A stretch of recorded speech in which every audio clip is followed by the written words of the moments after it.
Long ball number one here on Wednesday, April 2nd. There is a lot of action, a lot of games hitting the field tonight, but one person not hitting the field, Lionel Messi's bodyguard. His bodyguard, Yassine Chueko, hope I'm saying that right. Good job. Good job. I have no idea, but good job, Rob, because I keep tripping over the vowel order, so you did a good job, I think. I appreciate that. Thank you. That's my first pronunciation compliment from Jason Davis of the show. So mark that, Jenny, in the show notes, please.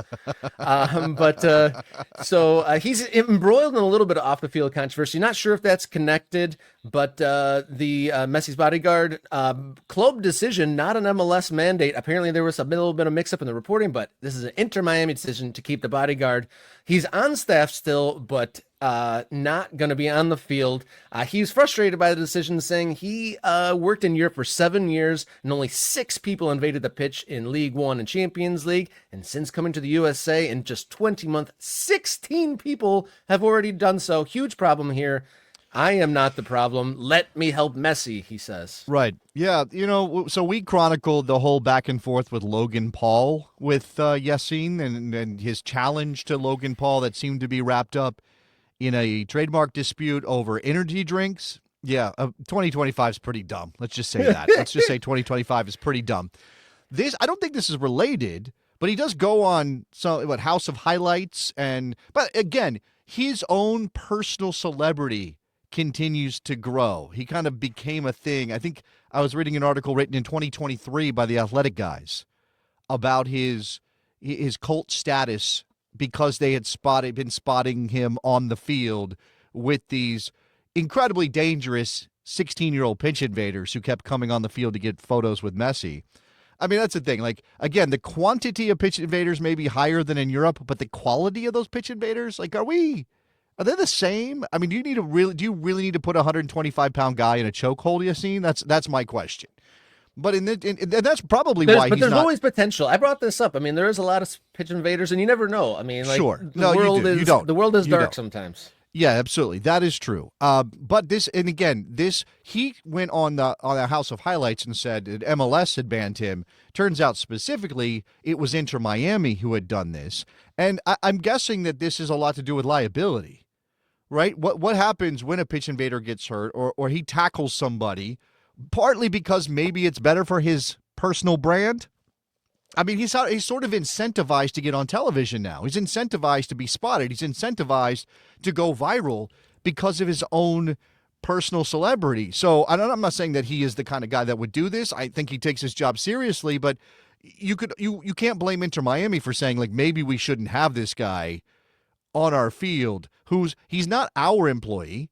He's Lionel Messi's personal employee, and as much power as Messi definitely has at Inter Miami. I mean, again, Javier Mascherano is the head coach of Inter Miami. I just want to point that out again. It doesn't seem as though the club is cool with Yassine Chueko being around to potentially get them in trouble and have liability issues if and when he does something, violent in his quest to protect Lionel Messi. I know that we've talked about it, and it has made a buzz. Like you said, it's got kind of like a little cottage industry of spot Yassine, but I joked the other day when we talked about the Logan Paul thing, like, isn't that opening Pandora's box? Maybe some other players feel that they need a personal bodyguard on the field. And what are you going to have, like 22 giant, massive, muscling bouncer guys, prowling the sideline of every game? I mean, I thought that allowing him in the first place was kind of like maybe opening up that Pandora's box. And I think it was almost underreported in a way that, like, that's got to be a completely different change of protocol and a kind of completely different way of the on-field entertainment and the crowd. I don't know. It kind of bridges the gap, or I don't know if bridges the gap, but blurs the line in an odd way. I feel like it opens up. Like, what are we going to start, like, having like armies in between the players and the fans? Like, it might, like I said, it might open up a slippery slope for the presenters of games. Yeah, there is okay.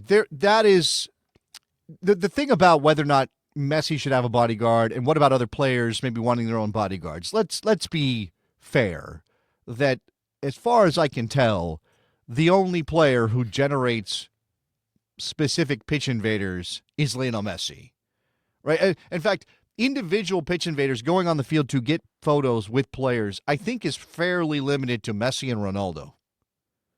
Right? Is that fair, or do you think there are other players? I mean, are people trying to get on the field to take a photo with Robert Lewandowski, as great as he is? Are people trying to run on the field to get a picture with Harry Kane? Are they trying to run on the field to get a picture with I don't know, name your big star of choice? Right? Erling Haaland, does he have pitch invaders? I mean, England's maybe different, I guess. I don't know, but is that a thing? Or is this just limited to Messi and Ronaldo? And it does. I will also say that it tends to happen. I think it has happened in some other places, but in Europe, but it tends to happen, to Yassine's point, in sort of outside of the highest levels of football. So America, Major League Soccer, potentially if Messi goes and plays in a CONCACAF environment somewhere else, it tends to happen. It happens maybe, and you go see a game in the Middle East, a friendly or something. There's something else going on here, but I don't know that means he should have a right to be on the field and potentially run on the field at a moment's notice. That's just not a thing that people should be able to do. Players and referees are allowed on the field. Guess who else is allowed on the field?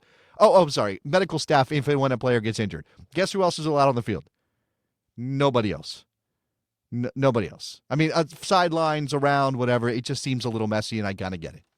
And also, just this is a kind of another variable too. What if the bodyguard is running out there chasing, slips and like wrecks some other player's knee or something, and he is a personal bodyguard to somebody else and not necessarily stadium officials? There's probably some insurance or contingency plan within that for the larger security force, but I don't know. I feel like that opens up a can of worms. And a shout out to Urias for the Kantian argument. Had to look up what that meant. Thank you for educating me. Philosophy, Robert. Are you getting into philosophy now? Is this going to be a philosophy show? Well, that's up to Urias. He's throwing that in the mix, and apparently I was going down that road. So thank you for educating me there, dear viewer.